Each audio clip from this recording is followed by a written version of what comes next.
Les morts furent jugés, chacun selon ses œuvres. Apocalypse 20:13. On ne se moque pas de Dieu, car ce qu'un homme sème, cela aussi il le moissonnera. Galates 6:7. Un jour viendra où tout être humain qui n'aura pas cru en Dieu devra revoir tout le film de sa vie.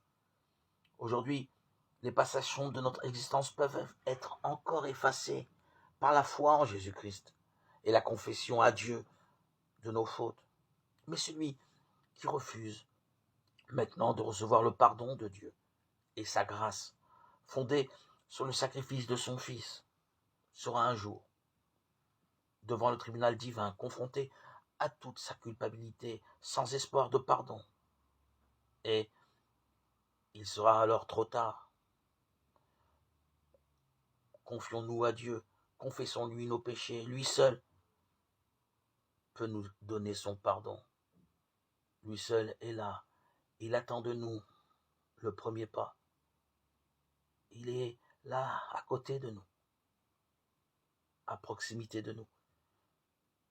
Dieu nous demande de lui parler.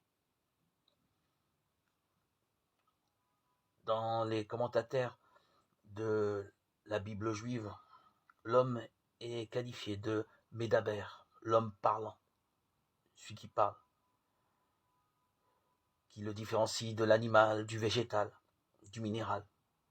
Si l'homme parle à Dieu, l'homme le Médaber, alors Dieu lui ouvrira son cœur et il y aura un cœur à cœur avec lui, un dialogue. Il suffit de parler, d'ouvrir la bouche. L'homme, par sa parole, peut s'approcher de Dieu et grandir sur le chemin de la sanctification, par sa prière, ses louanges, la lecture de la Bible. Mais par sa parole aussi, il peut s'en éloigner par ses calomnies, ses paroles vaines, ses moqueries, son achonara, comme on dit en hébreu, parler mal de son prochain, parler mal tout court.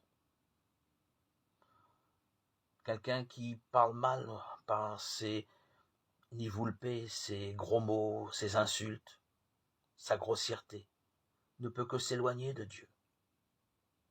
L'homme, le Médaber, celui qui parle, pour ouvrir son cœur à l'amour de Dieu et le rencontrer. Et bien sûr, réparer. D'ailleurs, on ne se confesse pas dans le silence. Pour se confesser à Dieu, il faut parler. La parole est le socle pour pouvoir se sanctifier. La parole est le moyen efficace, l'arme, le glaive,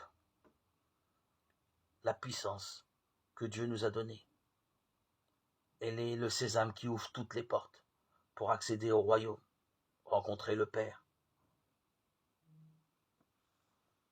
Merci Seigneur Jésus de nous éclairer sur le sentier de la sanctification, de la pureté de cœur, de la confession, de l'amour du prochain. Que toutes mes paroles soient toujours louanges à ton saint nom, Seigneur Jésus. À toi, Seigneur, tout honneur, toute gloire pour les siècles des siècles. Gloire à Dieu au plus haut des cieux, et paix sur la terre aux hommes qu'il aime.